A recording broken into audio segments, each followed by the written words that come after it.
أعوذ بالله من الشيطان الرجيم بسم الله الرحمن الرحيم سورة بقرة اتم نمبر آیت نبا انشاءاللہ ننوایو ومن الناس او زند خلقنا من هغه څوک دی یقولو چې وایي آمنا مونږ ایمان راوړی دی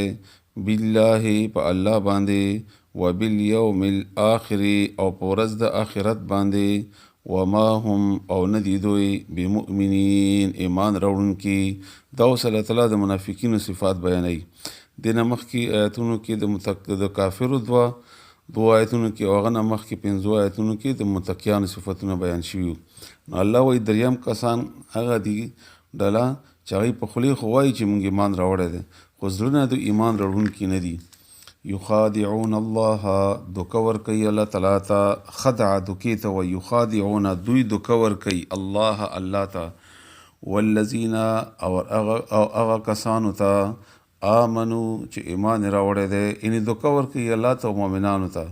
وما یخدعون او دوی دوکه نه ورکوي یعنې ورکولی نه شي حقیقت کې خو دوی ځان دوکې کې اچولی دی چې کنې موږ الله دوکه کو یا مؤمنان مو دوکه کو نعوذ بالله الا مگر یعنې ورکوي دوکه انفسهم خپلو ځانونو ته وما یشعرون او دوی کې شعور نشته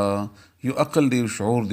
د شعرون نه دی شعرون وایي ویښتو ته د ویښتو نه یعنې ویښتو برابر هغه معمولي غوندې عقل هم پکې نشته شعور هم پکې نشته بیوقوف دي دا کم عقل دي اوس زه تاسو ته روانۍ کې وایم ترجمه او تاسو دا کم از کم لس کرتې وایئ ما پسې یو وارې ووایئ بیا همده کرنګې ووایئ دا به تاسو زده شي بیا کوشش کوئ چې خپله او کور کې ماشومانو ته بچو ته خاوندانو یا ښځو ته وایئ نو بیا به تاسو زده کېږي بیا ومن الناس او زنه د خلقنا من هغه څوک دی یقولو چې وایي آمنا موږ ایمان راوړی دی بالله په الله باندې وبالیوم الآخر او په ورځ د آخرت باندې وما هم او نه دي دوی بمؤمنین ایمان راوړونکي یخادعون الله دوکه ورکوي الله تعالی ته ټګي کوي الله سره والذین او هغو کسانو سره آمنو چې مؤمنان دي وما یخدعون او دوی دوکه نه ورکوي الا مگر انفسهم خپلو ځانونو ته یعنې خپل ځانونه یې په دوکې کې اچولی دي وما یشعرون او دوی کې شعور نشته الله دې موږ تاسو ته پوهې او عمل کولو توفیق راکړي سبحان ربک رب العزة عما یصفون